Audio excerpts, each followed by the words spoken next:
Good morning, good afternoon, good evening, whatever time of the day it is. Welcome to Miss Perkins Literature class. It is so nice to have you here today as we begin a new week of lessons. So let's get started.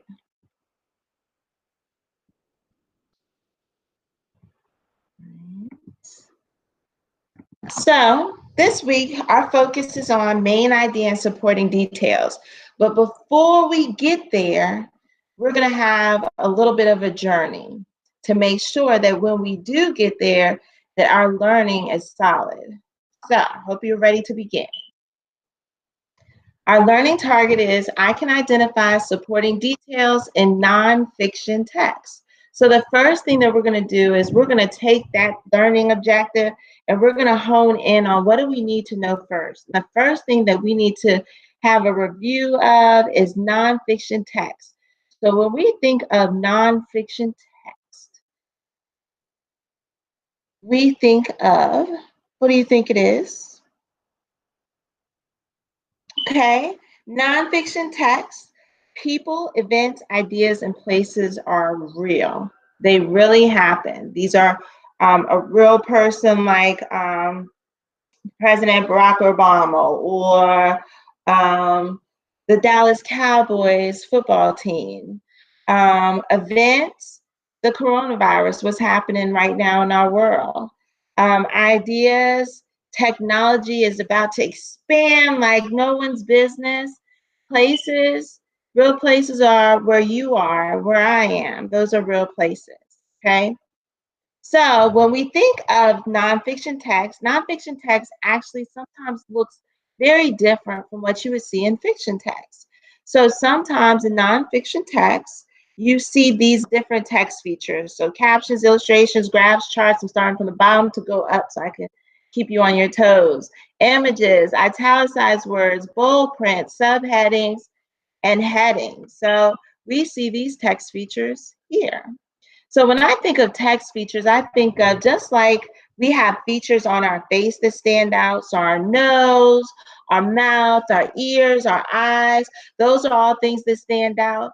You have those same features that stand out, not the same, but there are features that stand out in text, right? And so those features, not the eyes and nose and mouth like you would see on our face, but they have features that stand out, the headings and the subheadings and the bold print. And italicized words, those words that are written like in a little slant, with a slant. Images, graphs, you will see all of those things in nonfiction text. You also see charts, right? And we see captions and we have images, okay? So those are all things, features that pop out on nonfiction text that we don't really see in a fiction text. So I could take a book and not look at the title, or I could take two pieces of text and I could just look at a text and say, this is nonfiction, this is fiction. I can make that prediction without really doing any reading because I know what text features stand out in nonfiction text, okay? Also, I can look at the title or the heading and make that prediction too, right? So as good readers, those are things that we do before reading. We can just look at a text and we can make those guesses, those predictions. All right, so now we're moving on to the meat and the potatoes of today's lesson.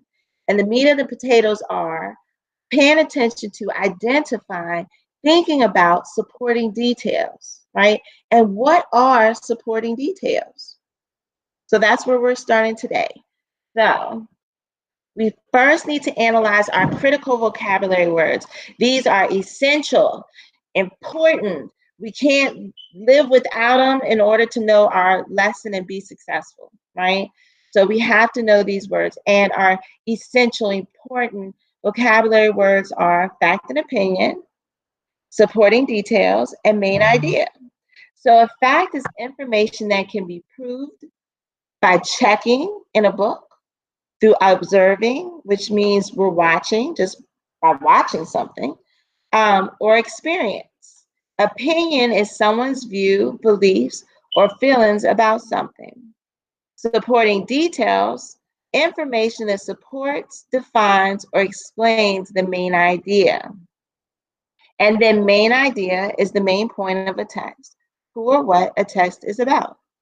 All right, so before we go into, we have to work this out in stair steps, okay? So we first looked at nonfiction text. What is it?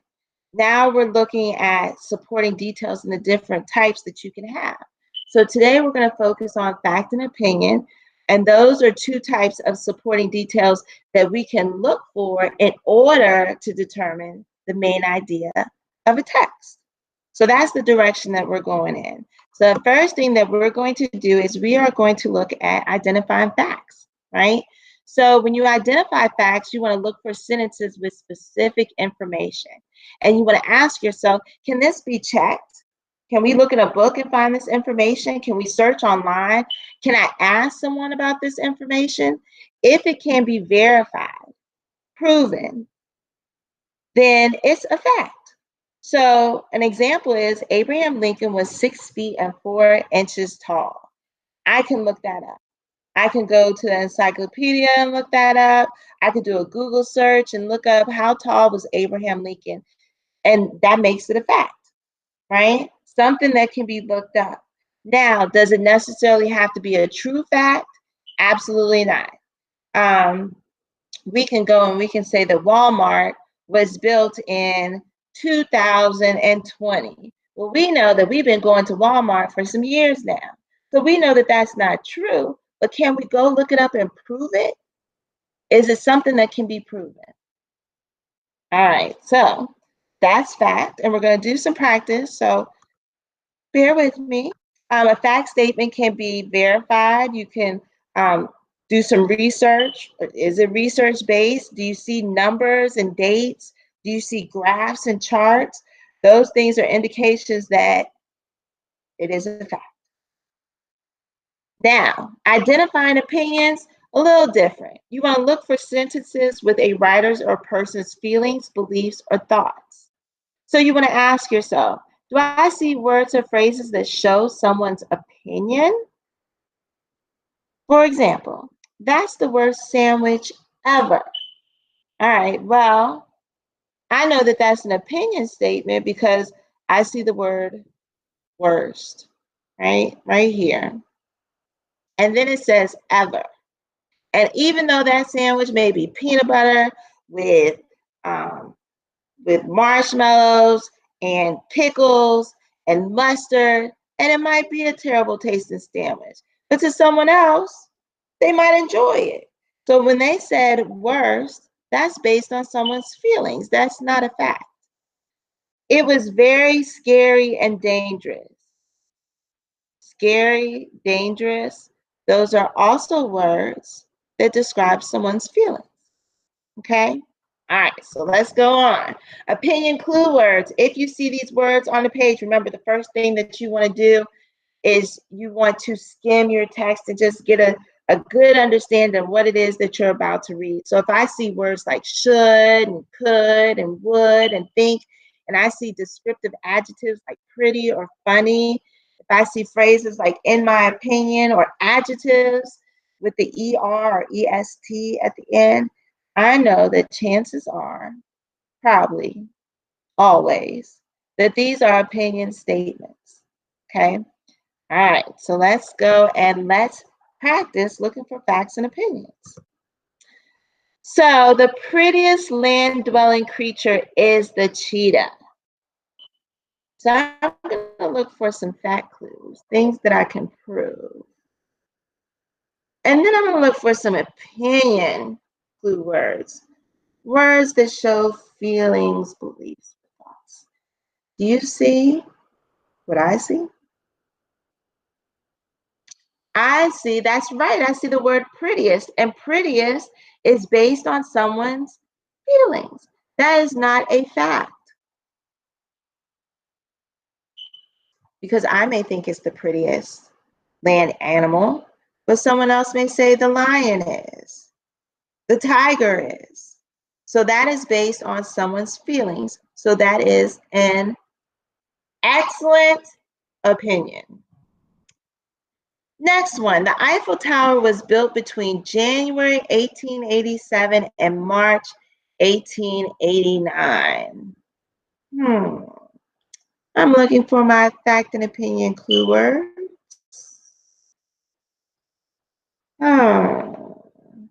I see clues. I see dates. And anytime you have a date, that's right. It is a fact statement. Good job. Next one. LeBron James should be recognized as the greatest basketball player of all time. Clues. Fact or opinion?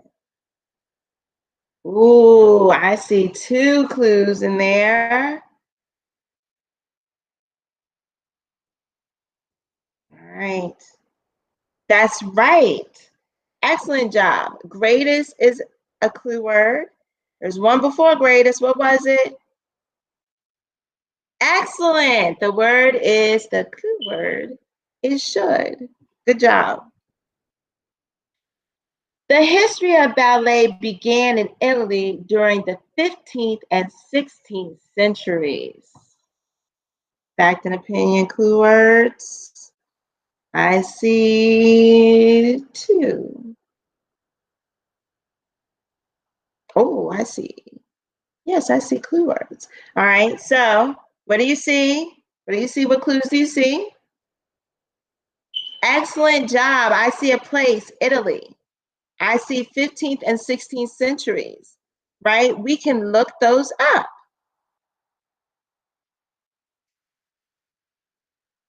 So let me rewind. We can Google, when did the history of ballet begin?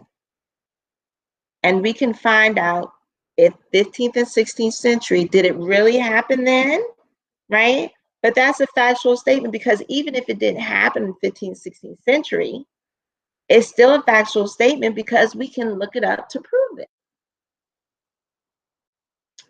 Red cars look cooler than cars that don't have any paint on them at all. Cooler. Excellent. You found it. You were quick. You guys are getting this. Cooler is right. So that makes it an opinion statement. Good job.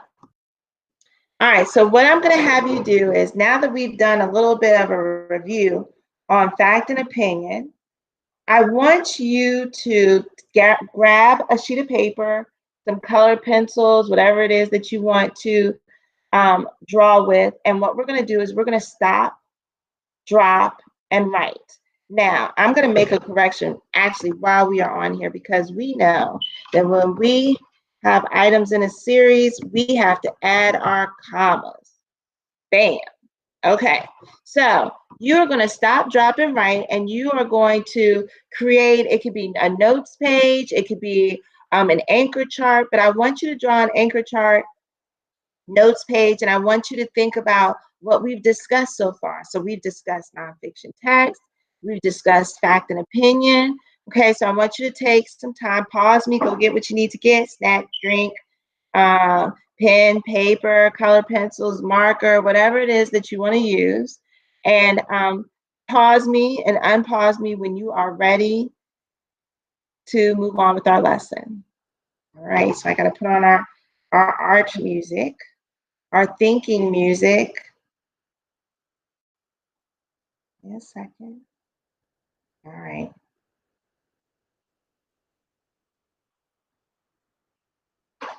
It's coming.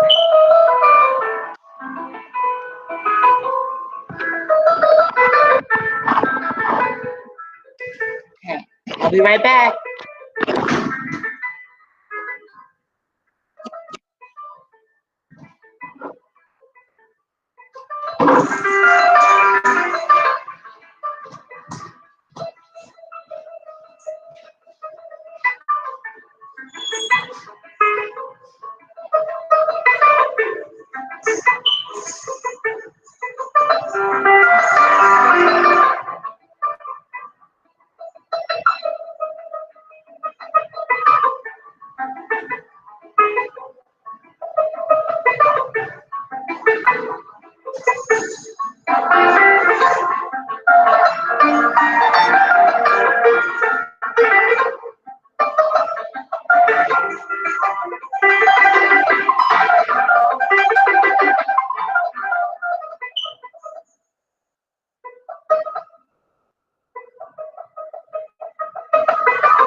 Okay, I am back and we are ready for round two. So let's practice analyzing supporting details. Now you might ask yourself, why did I change?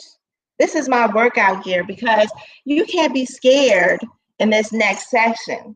This is going to take some big muscles to handle what we're about to do. All right, make sure you got your muscles on. Oh, oh. All right, so let's start with the next part. We are looking at for two things. So remember in the beginning, I told you about we're going to do supporting details or analyze supporting details in order for us to identify main idea. So we are about to do a heavy lift. So I hope that you're ready. Get the muscles right. Hope they're ready. All right. So during this part of the lesson, what we are going to do is we're going to read these statements and we're going to determine whether or not it's a factual statement or an opinion statement. And then after we go through these, we're going to come back and we're going to say, I predict that the main idea of the text will be, and bam, I bet you will know the main idea of the text. So let's get started.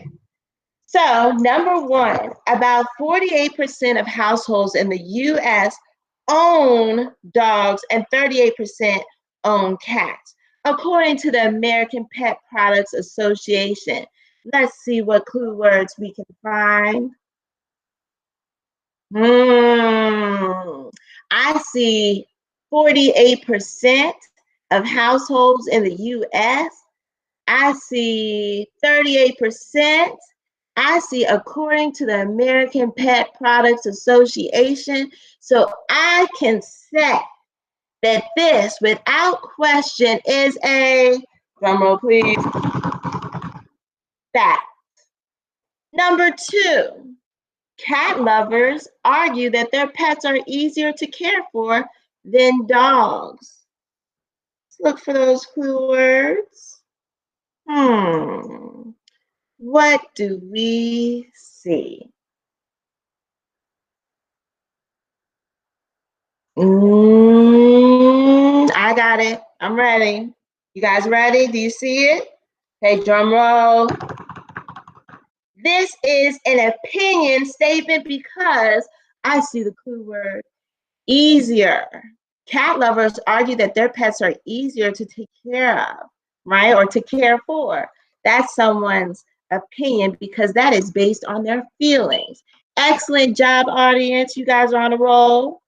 Number three, go ahead and read number three to yourselves. And I want you to think about what clues do you see? What clues do you see?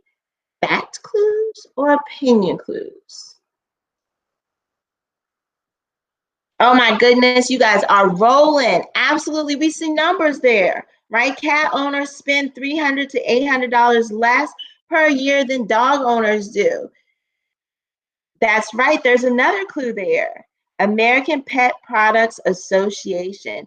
We can look that information up. So that makes it a, those clues are indicators that that is a statement that is factual. Good, right? We can check it. We can see, we can verify it. Anything that we can look up is a fact. All right. Now, my numbers are a little off here. I don't know what happened to this slide, but we're going to do the same thing. Dogs are more social and affectionate than cats. Clue words. What clue words do you see?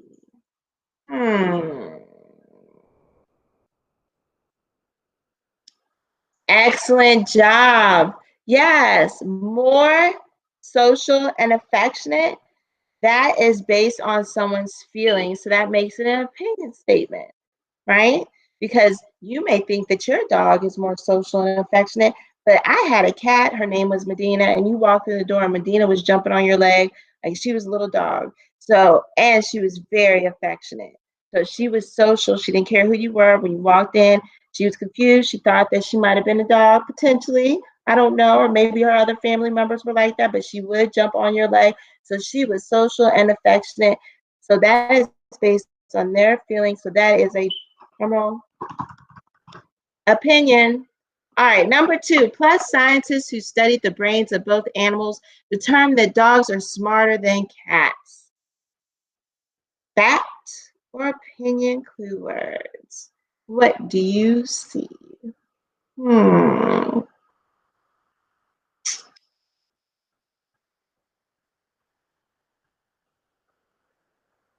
Good. Excellent. It says scientists who studied the brains. Scientists. There was a brain study. Can we look that up? Yes, we can. And so that makes it a drum roll, please. Excellent. Fact. Good job. All right, so now let's go back through here one more time. And what you are going to do is you're going to listen as I read these to you. Actually, I'm not going to read them to you. You guys are big kids. You can read this on your own. So I'm going to leave this slide here for a minute while you read and think about what could this text be talking about? What could be the main idea of the text that we're about to read? Because these are all supporting details that come straight from the text that we will be reading tomorrow.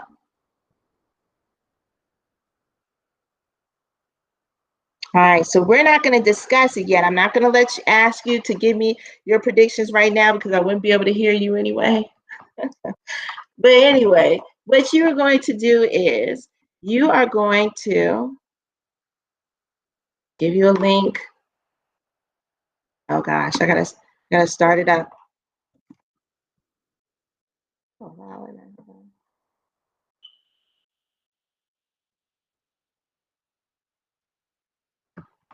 Oh my goodness. Hold on. Okay, so what you're going to do, we're not going to do that. What you're going to do is just have your prediction in your brains about what do you think the main idea of the text we're about to read is going to be. All right, and then for your practice, I have included a choice board, a link for a choice board, and you are going to complete a task from each column of your choice board. Okay, and the activities that are there reinforces what we've learned today. So great job with your heavy lifting. That skill, all of those skills was not for the weak at heart.